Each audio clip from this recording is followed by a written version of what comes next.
Hello and welcome back to the Punchers Chance podcast. In today's episode, we're going to be reviewing Nathan Heaney versus Brad Pauls and the rest of that card. We're going to be previewing next weekend's fights headlined by Derek Chisora and Joyce. And then other than that, we're going to be talking about an interesting bit of news that's come up in terms of Saudi Arabia boxing that we would like to discuss. Now, Harry, you've obviously been away. You've enjoyed yourself over in Turkey. How is it to be back? Yeah, it's good to be back. Good to get back watching some boxing. I've missed it for the past couple of weeks, but yeah, what a time to come back. That TNT show on Saturday night was really good, high quality. Nathan Heaney and Brad Pauls. You know, we've had 24 rounds of just absolute quality between the both of them, and it just shows how much a British title means to some of these fighters. And I think we're going to get onto it. I said last night when I just managed to catch up on the majority of the fights, that Echo Esserman stoppage, for me, that's the best stoppage of the year so far. I don't know about you. Yeah, I mean, this is another one like yourself. I had to catch up on. I was busy on Saturday, and sometimes catching up on the fights can feel like a bit of a slog. This time it didn't at all. I actually really enjoyed catching up on all of the fights, sort of pretty much from top to bottom. At the bottom, Zach Parker versus Jack Arnfield. Jack Arnfield back after I think 6 years since he last fought, up from middleweight fight. Now he's up at light heavyweight. I thought that was a really interesting fight. Obviously, Zach Parker got the finish in that one. Yeah, Chantelle Cameron, obviously, first show under Queensberry as well. But like you say, I think between Esserman and Nathan Heaney, Brad Pauls, that was the two that really, stole the card, stole the show. Yeah, I could watch Nathan Heaney, Brad Pauls 100 times, and I don't think I would. I'd get bored of it because it's just they're so well matched. They have each other's number, it seems, and that's what more could you want? Like you say, British title fights make great fights, and I think that's what's so great about this Magnificent Seven because they're focusing on getting seven title fights. Um, the general titles tend to be British, European, Commonwealth titles because you can't have seven world titles on a card. That's obscene, unless you're out in Saudi Arabia. So yeah, I think the fact that you get seven British title fights or seven British European title fights on there, it's just great to watch, brilliant TV, the best format in boxing without a doubt. Oh, it's the best concept. Yeah, I totally agree with you on that. But the main event, Nathan Heaney, I thought was cruising it through 3 rounds. You know, he looked so easy with that jab, and then all of a sudden, out of nowhere, Brad Pauls knocks him down, and the tide changes. And you talk about you can watch that all day. You can. And I want to see the trilogy now. Maybe not at the Resorts World where the last fight was as well, but I think we deserve the trilogy. And for me, it was a good part of it because I don't know about you, but going into the 10th round, I think I had it even 5-5, and then the 11th round I want to say I gave that to Heaney, or I think it might be Heaney, and then obviously then if Paul's got this 12, it would have been a draw. So it was just good that Paul's managed this time around how close the first fight was to get the stoppage and not let the judges decide who the winner was. I is he the first British fighter from Cornwall to win a British title? I believe so. Yeah, I think that's the title. Yeah, because there's not many big arenas down in Cornwall, is there, for it to have a massive trilogy down there, is there?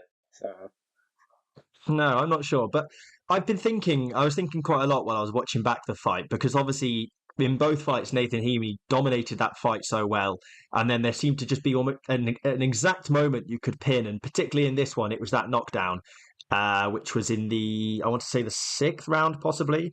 No, the fourth, I think it was, where you could really see that the fight changed. And it's interesting. I was watching Nathan Heaney, and he's got a really bizarre stance from a boxing point of view. His back foot is almost level with his front foot, which is something they don't really necessarily teach you to do. But what that means is you're really good in a straight line. Your straight punches are really hard to dodge, and obviously your head is far away from your lead hand.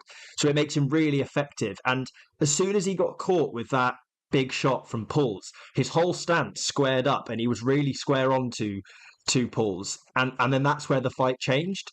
So I just think it's this really Nathan He's got this great style which gives him a brilliant jab, And it just seems to be that when he gets buzzed with that one shot, he almost like resets to factory settings and just fights off of, what his body's telling him to do. When actually he almost needs to that's when he needs to most revert back to what works, get that jab pumping out and keep himself away from danger. Because up until that point, Paul's had little to no success because you just can't touch Heaney the way he's so tight in the guard.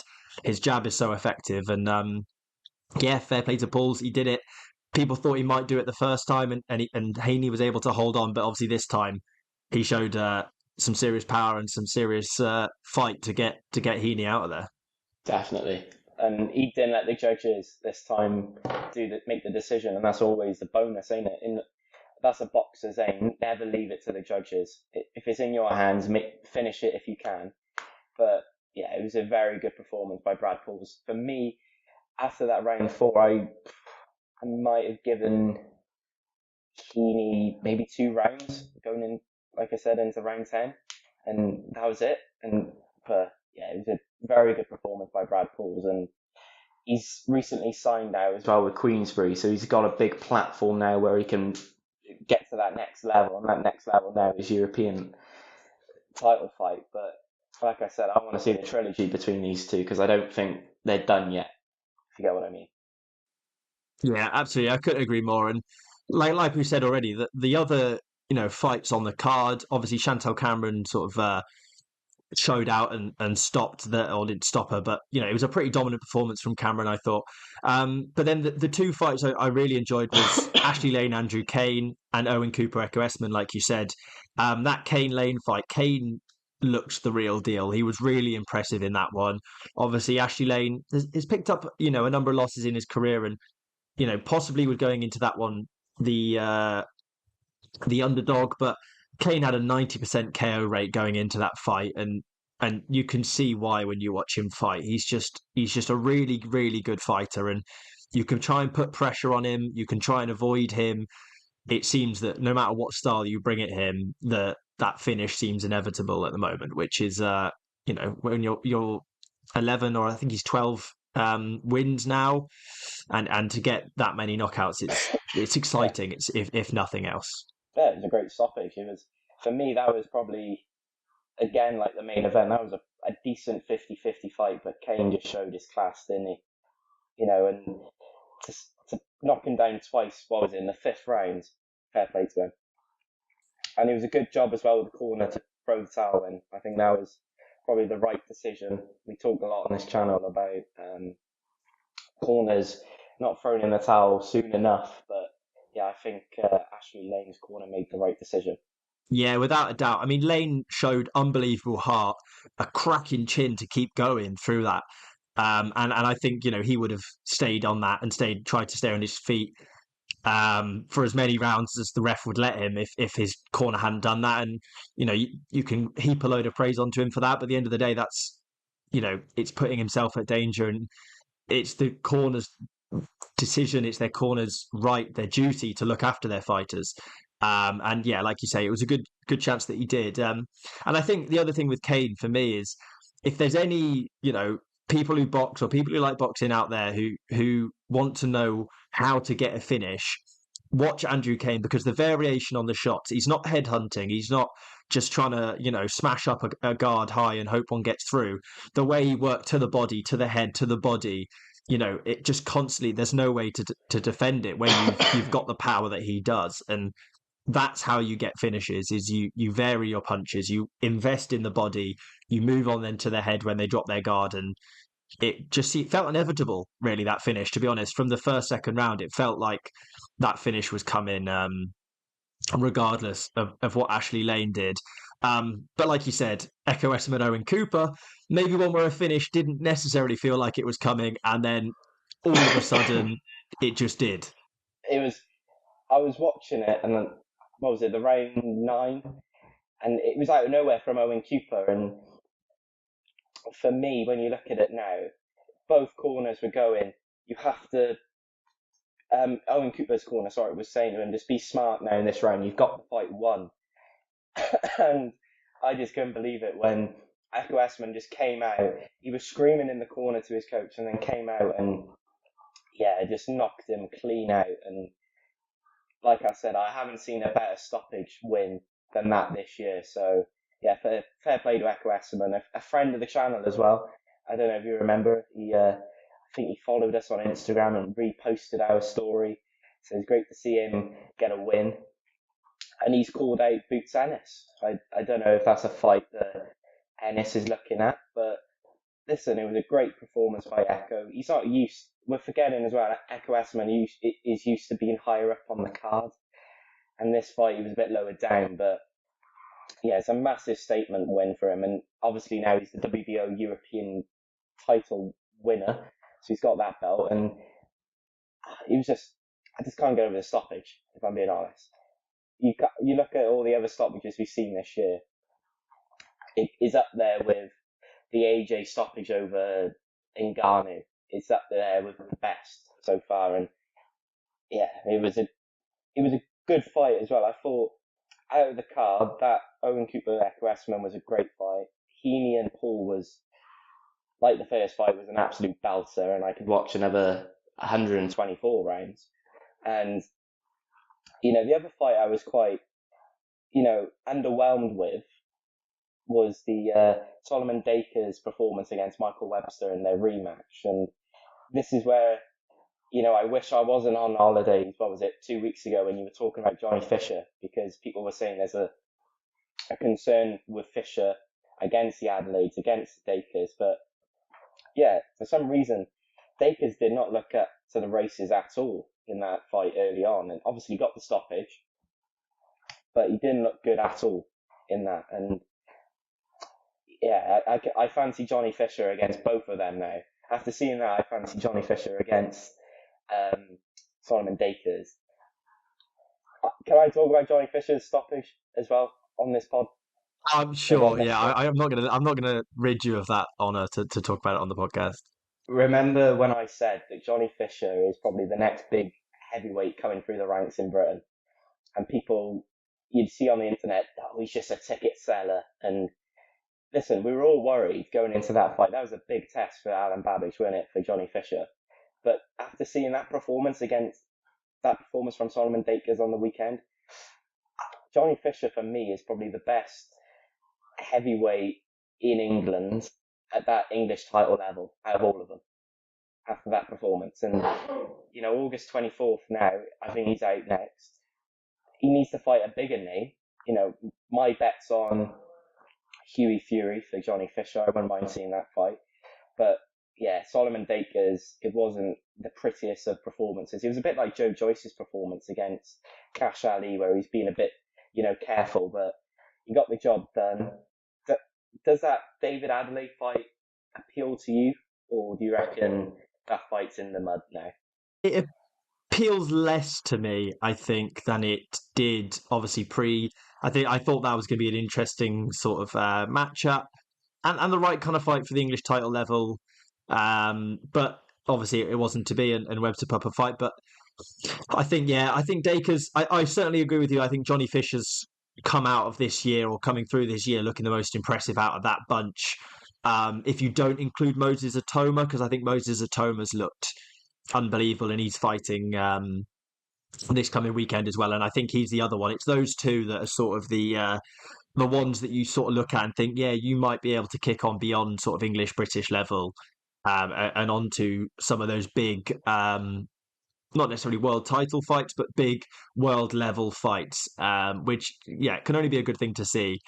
And obviously, you missed, unfortunately, as well, a retweet from Johnny, or a repost from Johnny Fisher as well, which was a hard one to take. But yeah, brilliant performance from him. Absolutely brilliant performance. Yeah. I was when I saw that on Instagram when I woke up. I was definitely gutted, but I reminded myself of a picture because Ben put it in the chat, didn't he? I remember I went back to my camera roll and I got a picture with Chef Clark, so that was going to be messaged to Ben when he sent that over. But yeah, listen, I completely forgot about Moses Atoma, mine, but I think Moses Atoma is above an English title level fighter.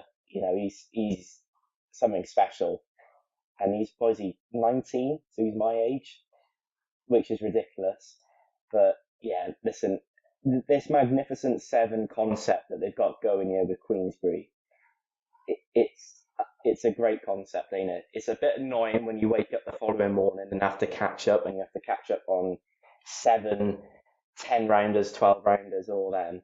But for a fan in the arena, you get quality for your money, or value for your money, sorry, with that. So I love these sort of cards. And Ben, he's not on the pod today, he's busy, but he loves this concept as well. And I'm quite surprised that you haven't seen Matchroom do it more often. When you have from the first fight to the last fight, you've got each fight's got a title, each fight's a meaningful fight. And yeah, I believe that that's the way forward now for better cards. And there's concerns as well, people were saying about Queensberry moving away from TNT. If that happens, well, I'm not complaining because I pay for DAZN and I don't pay for TNT, but if that happens, it's not good. But at the moment, TNT's got a good boxing schedule, and the way Queensberry's doing their shows, I'm a big fan of it at the moment, massive fan of it. You're telling me then how did you catch up on the fights, Harry? If you don't pay for TNT, how have you done that? Well, for the people that watch this podcast, there's a YouTube channel called The Boxing Archive. So if you search that up, it's a good channel to search up and watch on TNT. So yeah, but I didn't say that. That's I'm just reading that off the script to my right for you. Of course, yeah, of course. The other fights this weekend that I don't think we'll spend too much time dwelling on was obviously over in the in Tampa, Florida. Amanda Serrano, second round knockout over Stevie Morgan. Surprise, Jake Paul knocked out another UFC fighter. Didn't see that one coming.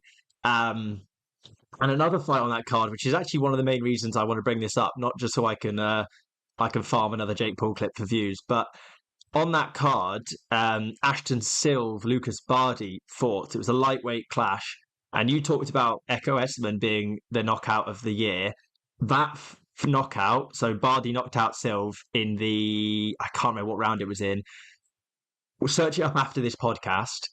It was complete lights out. It was like, the video or the picture there is of Tyron Woodley after the Jake Paul knockout where he is just like slumped on his front. It's a violent one. It's another one that's possibility for a knockout of the year. So look that one up when this finishes. But yeah, Jake Paul as well.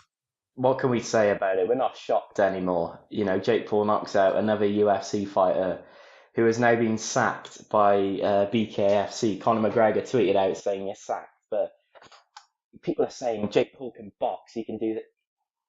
If you put him up against any cruiserweight in the top 100, he's nowhere near him.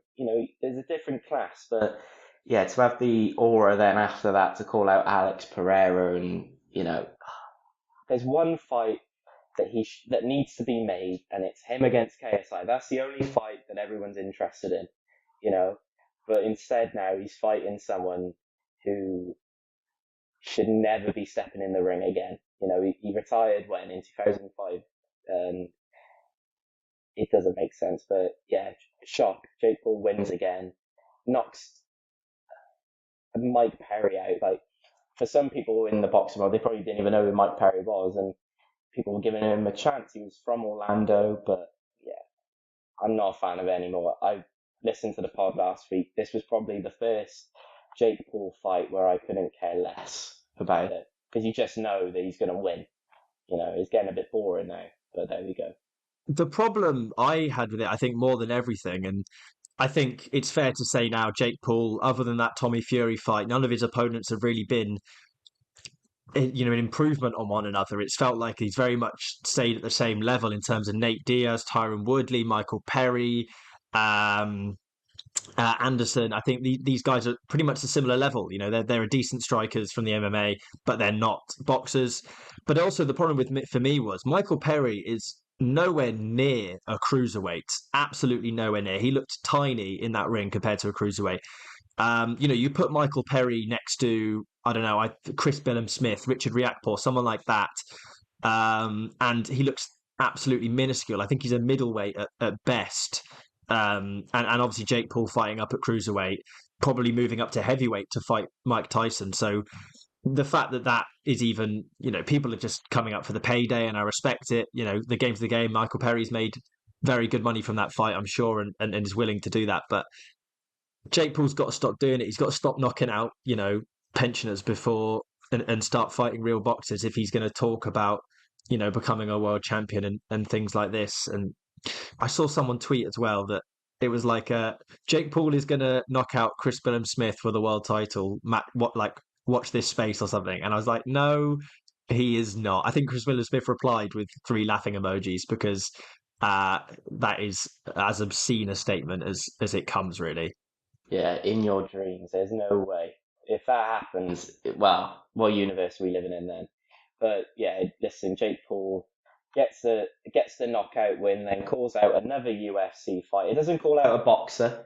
He's just going through these UFC fighters, like you say. They're not known for boxing, are they? They're more of, but yeah, it's still a bittersweet a bitter taste in my mouth because we've got him against Mike Tyson coming up later this year. But a fight coming up later this year that I'm happy about. Amanda Serrano, a massive statement on Saturday night, getting the stoppage when obviously was meant to fight on the last Jake Paul undercard. I think, what was that, against Ryan Bordland, a taxi driver from I don't know what state in America. But yeah, it was a big statement for Amanda Serrano, and yeah, I can't wait for a fight against Katie Taylor now on the undercard of Mike Tyson. What a fight that's going to be. The last fight between them was, for me, the best female fight I've ever watched, and I'm sure this one will be even better than the. Yeah, I couldn't agree more. And interestingly, someone who's been also jumping in on the bandwagon of slagging off Jake Paul was Uncle Turki Alalshikh, who also has now announced that Riyadh Season have announced new deals with both Golden Boy and with Top Rank, so to bring those guys fighters onto a lot more of the Riyadh Season shows. What do you make of that news? Do you think that's good news? Do you think it's bad news? Where do you stand on that?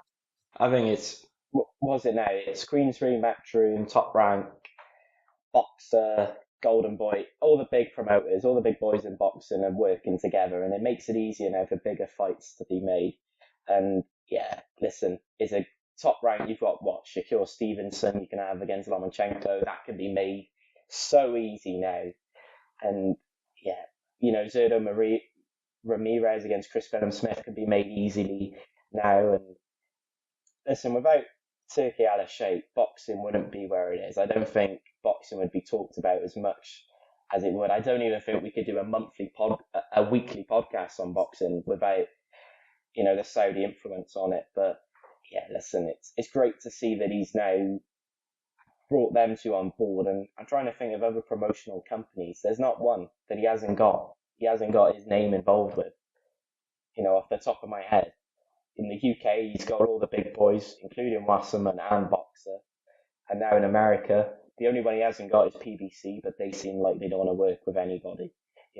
They've got their own digital platform that they're trying to work with Amazon. But yeah, it's great to see. And there's a massive Riyadh card coming from Los Angeles in a couple of weeks. And I want to say you've got a couple of Golden Boy fighters on there. So yeah, unbelievable. Yeah, it is. It is really, really exciting. I think there's one thing. There was a moment where I was like, "Oh, this is huge," and then I took a moment. I thought, I think it's a slight shame from a British point of view because we've been able to see British fighters be put on this huge stage because obviously Matchroom and Queensberry were so early to the party, and obviously it's going to be more American fights. But that's purely me being selfish from a British point of view. In terms of for boxing, this is, like you say, phenomenal. The likes of Shakur Stevenson, Inoue. I know Jared Anderson's already fighting on the card, the Terence Crawford Madrimov card, but Keyshawn Davis, William Zepeda, Jaime Munguia, Ortiz Jr. The amount of fighters this brings as possibilities now to put on cards. And I know these fights could have been made anyway. It wasn't that, Top Rank and Golden Boy weren't willing to work necessarily with them. But now that there's an official partnership and agreement, Uncle Turki on the phone, Oscar, mate, I want this fighter, sort it out. And it can happen. And with the kind of money that he's got thrown around, that chances are if he wants it to happen, it's going to happen. Which is, yeah, all the more better to see. It's brilliant. and a great contrast to the likes of obviously Jake Paul that we were speaking about. This is proper boxing, as good as we've seen it in certainly your lifetime. I think I was a baby when some of the big heavyweight clashes were going on towards the early 2000s, so I certainly don't remember them. Ben remembers them like they were yesterday because they were a small percentage ago of his lifetime. But yeah, brilliant to see. Nothing better than more Saudi boxing, more fighters, more opportunities. I completely agree. It's great to see, and boxing's flying at the moment. For me, it's my second favourite sport underneath rugby, and well, third, sorry, underneath darts and rugby. But yeah, it's great to see that Uncle Turki's working his magic again. It's like he's unlocked another level in his video game that he's playing with boxing at the moment. So yeah, there's as you said, there's so many big fights, the British fights. We're getting so many good British fights over in Saudi Arabia. Maybe now those British fights, those big ones, get made back here in the UK, where we have the UK fans. That it could be a bad thing or it could be a good thing for the British boxing. But I, for one, we get bigger and better fights now. Like you said, you've got Shakur Stevenson, William Zepeda, Hami Munguia, all the big names, and they're all going to be under one banner, and they've got one person can make a fight, and that's Turki Alalshikh. He'll pick up the phone, and if you don't answer, we'll just move on to the next mind-blowing idea that he's got, because we could be closer now to Canelo against Crawford. I don't know about you, but that fight is, if he gets through next week, Crawford, that's surely happening potentially on the Fury Usyk undercard in December. Yeah, I think it certainly is looking more and more likely, and it's no it's no surprise or no coincidence that they included it on the trailer for the Undisputed game that's coming out in October. We know that that's what they did because that's a fight that they clearly are interested in making, and yeah, like you say, fingers crossed it does happen. Also, while you were speaking, and I heard you say darts and boxing, I've just had a genius idea. Right, hear me out. You know how you do boxing chess? I don't know if you've seen that. They play chess and then they do a round of boxing. To do that, but with darts. So you do a round of boxing. The only way to win is to knock them out or to win at darts. What you thinking? I like that. You sound like you've got a business plan going there. A leg of 501. If you can't finish it in 21 darts, you have to box each other, and then 3 minutes are up, and you get back to darts. Yeah, big fan of that. I think we're How onto long did that something. We'll take you have to think to. about that, mine? The entire time you were speaking, that was all that. It was like like the monkey symbol. That's all that was going on inside my head. Just that I was thinking about that, and we'll have to pitch it to any promoter who'll answer the phone to me. I'm pitching that idea to on the next show. Um, Well, but a we'll fight that I we'll don't talk think. to Dan. We'll talk to Dan. I think Dan will be on board. I think Dan will be on board. Fight that's not going to be happening on the O2 Arena in London, hosting Joyce versus Derek Chisora. An absolutely stacked card on there as well. On the undercard, Raven Chapman, Moses Atoma, Dennis McCann. It's another, of course, Prince Nassim Hamed's son as well. Adam Hamed making his first fight under Queensberry after just recently signing a deal. I think this is another brilliant fight, and the O2 has been the home of Derek Chisora for a number of his fights, and it looking like it might be one of the last ones we see of him. And yeah, just two madmen in the British boxing clashing, guaranteed knockout. What's more to like? Yeah, completely agree. It's a great fight. For me, when it was first announced, I didn't get it. I thought, yeah, I don't understand this fight. But it's a bit like Liam Smith against Chris Eubank Jr. when that fight was made.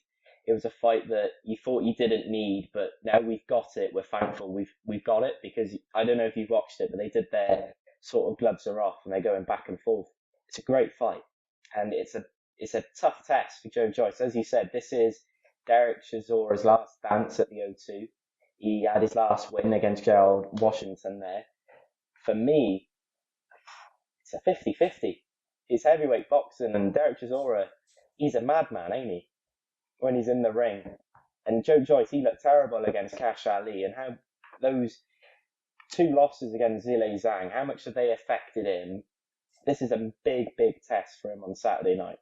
Yeah, without a doubt. And I think so often we say guaranteed knockout, and sometimes it doesn't always live up to that one. But I just I don't think these two men have the ability to fight to not hurt. I don't think that's a setting that they've got. I think the two of them will fight as if they're trying to take every punch is trying to take their head off. And you know, I don't think Chisora's chin is necessarily going to be where it was. Obviously, he's had a long career, and Joyce, I think we've seen with the Zhang fight that is susceptible to a big shot as well. So it really will be a case of who can hit the other one first with that shot that makes the difference. Um, and then another fight, though, it's not the only 50-50 fight on the card. Dennis McCann is fighting against Yanok Baluta, I think his name is, who was the only draw on his The record. He got a draw rematch. with a nasty cut. So he's going to be, yeah, like you say, trying to get that one. Ryan Garner versus Archie Sharp for the WBC International. That's a fight I don't even know how we're going to call that when we do the predictions, because that is really, really tough. Yeah, it's a great fight. Somebody's always got to go in that. And yeah, I'm a massive fan of Ryan Garner. Obviously, his last fight against Liam Dillon, unanimous decision win. Yeah, it's a great, great fight. And hopefully that could be the co-main event. But there's so many great fights. You've got a rematch. You've got the main event that Joyce's career is on the line in the main event. If he loses that, where does he go? You've got probably the biggest prospect in British boxing at the moment, Moses Atoma, stepping up against Marius Vac.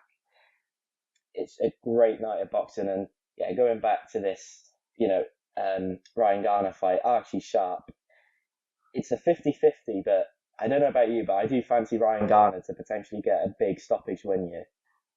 Think that's the way. Obviously, I'll leave it fully for the prediction, but I was back and forth and I think that's the one that sort of kept coming back to me. I tend to agree close, but it wasn't an easy decision to make necessarily. It took sometimes you go through the predictions, and you're like, yeah, that one, that one, that one, that one, that one, cool, yeah, nice. Whereas this one, I have to think about it a little bit. And the other one, Moses Atoma, you said obviously one of the biggest prospects, but this is, he's fighting a guy who's been in there with Klitschko. He fought a world title fight against Klitschko.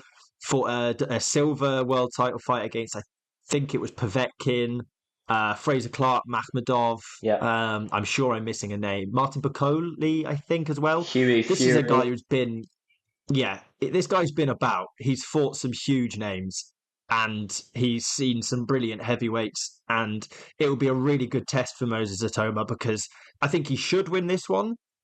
But if he doesn't, then maybe you start to say, is this guy at the level that we perhaps are pitching him for? So yeah, unbelievable. I think it's probably a good One shout to jump over to our prediction. Sorry, I'll let you jump.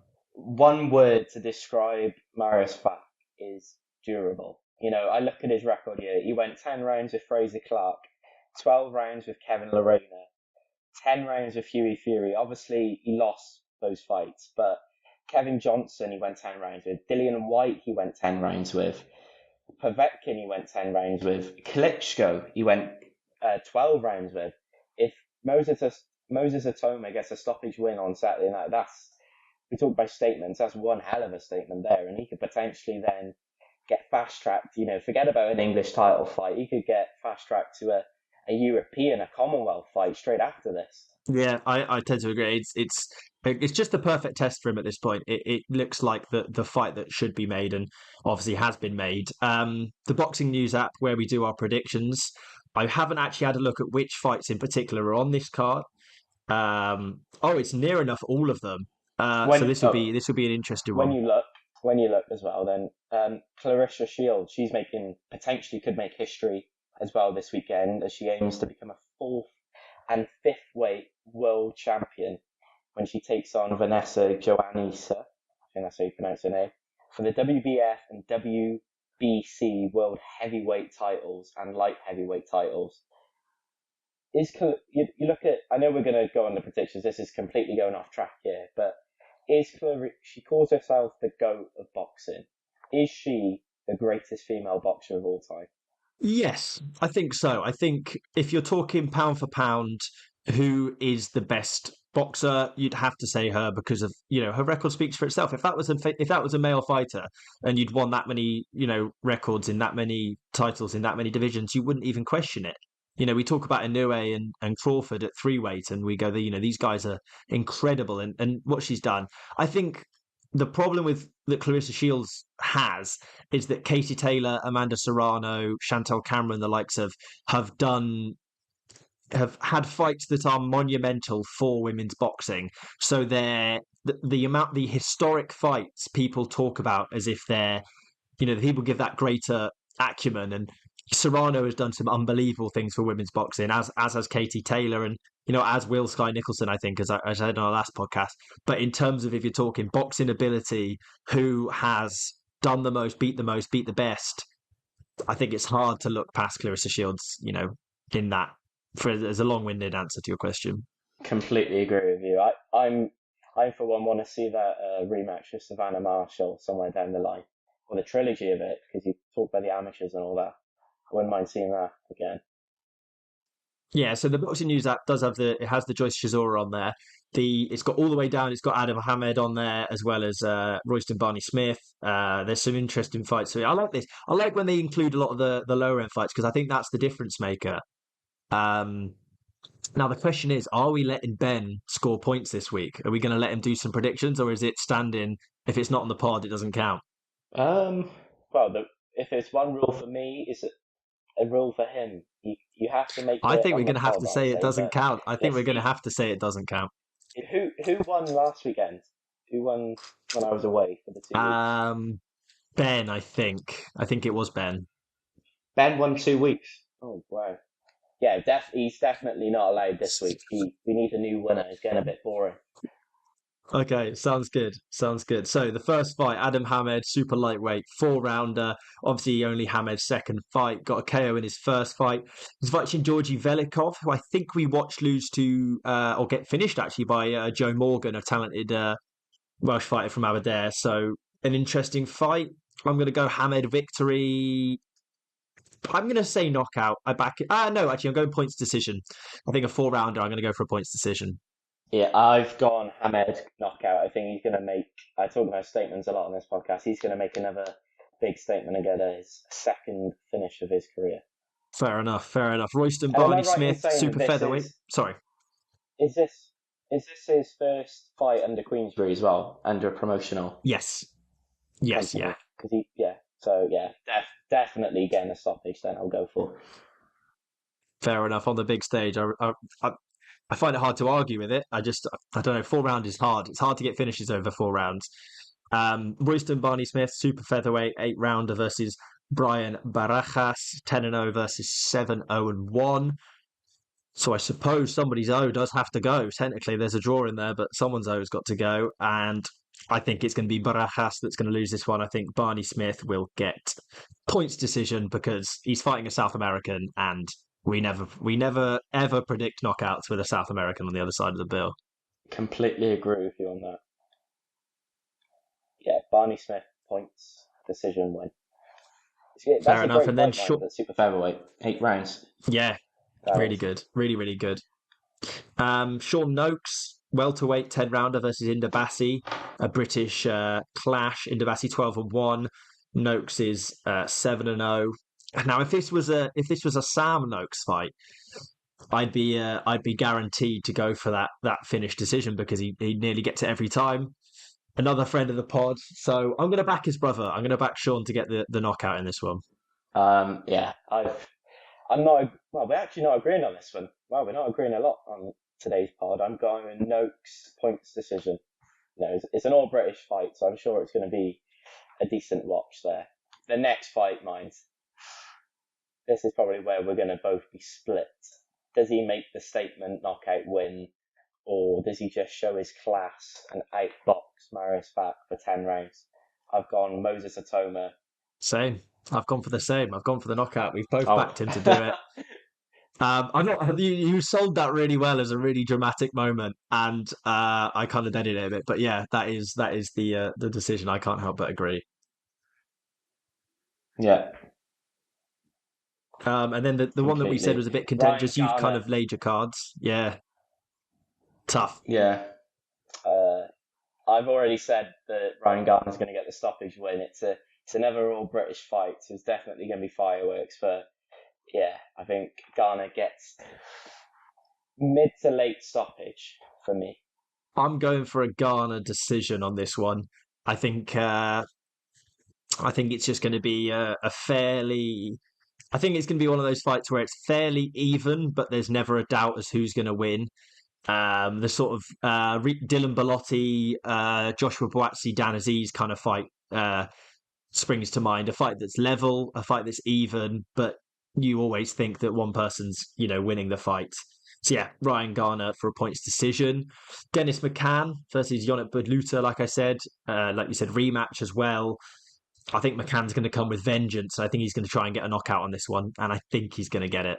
Okay, I like that. Obviously, in the last fight, he got stopped in the ninth because McCann had a cut on the forehead after an accidental head clash. What's interesting, mind, I've done a little bit of research back in year. Two judges had it even, and Bob Williams, who was British, had Baluta winning by 1 round, 86-85. But McCann points decision. I think Baluta's going to make it difficult for him. Fair enough. And then the main event, like we said, guaranteed knockout, I think. I've gone for Joe Joyce. I don't know if you agree with me on that one, but I think he's the more likely of the two to get the finish. I'm one for fairy tale endings. I would love to see Derek Chisora for one last time get a stoppage win at the O2 Arena. So I could be dreaming here, but I've gone Chisora knockout over Joyce. I haven't been impressed with Joyce in his past 3 fights. And we're forgetting that Joe Joyce beat Joseph Parker. He stopped Joseph Parker, and now that's a massive win, the way that Joe Joyce has gone up in the rankings. But yeah, I would love to see Derek Chisora get a massive knockout win and carry on. Would you say this is it? He's in the twilight of his career, so he's probably got, 3 or 4 fights left in him? Who's this, Joyce or Chisora? Chisora now, because this is his last fight at the O2.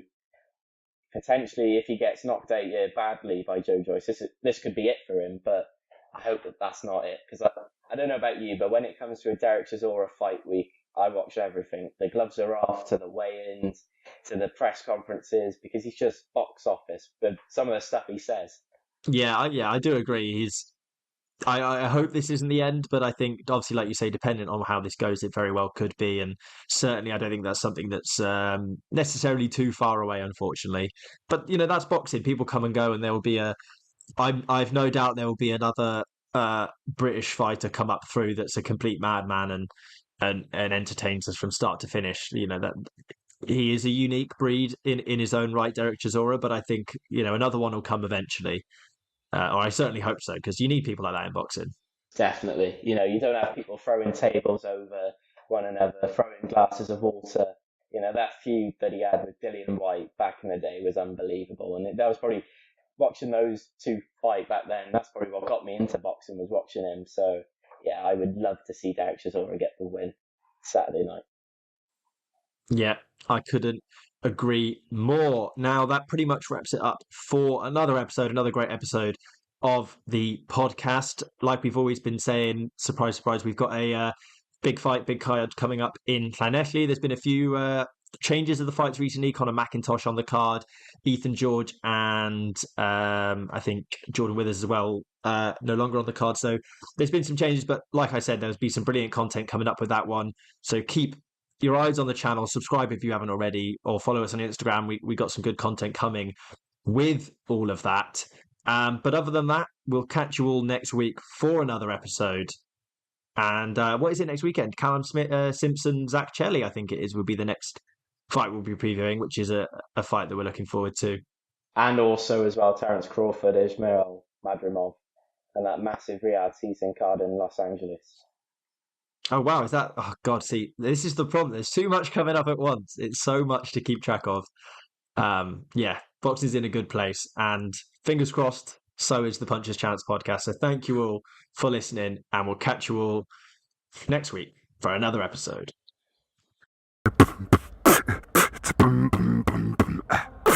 Puncher's Chance.